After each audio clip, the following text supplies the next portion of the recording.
ചായ.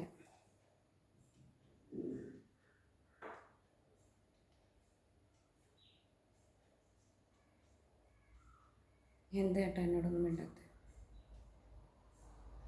പറയും, എന്താ മിണ്ടാത്ത? നിങ്ങൾ 3 ദിവസം കഴിഞ്ഞിട്ട് ഇന്നല്ലേ വരുന്നത്? എന്നിട്ട് എന്നോടൊന്നും മിണ്ടായില്ലേ? ഏട്ടാ ഒക്കെ ഞാൻ അറിഞ്ഞു, എല്ലാം ഞാൻ അറിഞ്ഞു. എന്നെ വേണ്ടാന്ന് വെച്ചിട്ട് വേറെ കല്യാണം കഴിക്കാൻ പോലെ. അപ്പം ഞാൻ എൻ്റെ മക്കളോ? പറയും. അപ്പം ഞാൻ എൻ്റെ മക്കളോ? നിങ്ങൾ അവളായിട്ട് സ്നേഹത്തിലാന്ന് പറഞ്ഞിട്ട് ഞാൻ മിണ്ടിയില്ല. എന്താ വെച്ചാൽ എന്നെക്കാളും ഭംഗിയുണ്ടല്ലോ അവളെ, എന്നെക്കാളും പഠിപ്പുണ്ട്. പക്ഷെ അവളെ കൂടെ കിടന്നു എന്ന് പറഞ്ഞപ്പോൾ സത്യമായിട്ട് എൻ്റെ നെഞ്ച്. നമുക്കൊരു 15 വയസ്സായാലും മോളുണ്ട് ഏട്ടാ, അവരൊന്നും ആലോചിച്ചില്ലല്ലോ. 16 കൊല്ലേ ഞാൻ ഏട്ടൻ്റെ കൂടെ ജീവിക്കുന്നു.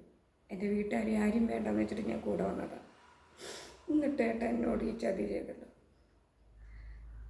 ചെയ്തതൊക്കെ ചെയ്തു, കുഴപ്പമില്ല. ചേട്ടാ അവളെ കൂടെ കിടന്നാലും എനിക്ക് വിഷമില്ല. പക്ഷെ എന്നെ എൻ്റെ മക്കളെ വേണ്ടാന്ന് വയ്ക്കരുത് പ്ലീസ്.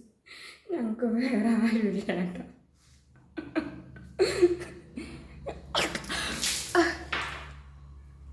ഏട്ടാ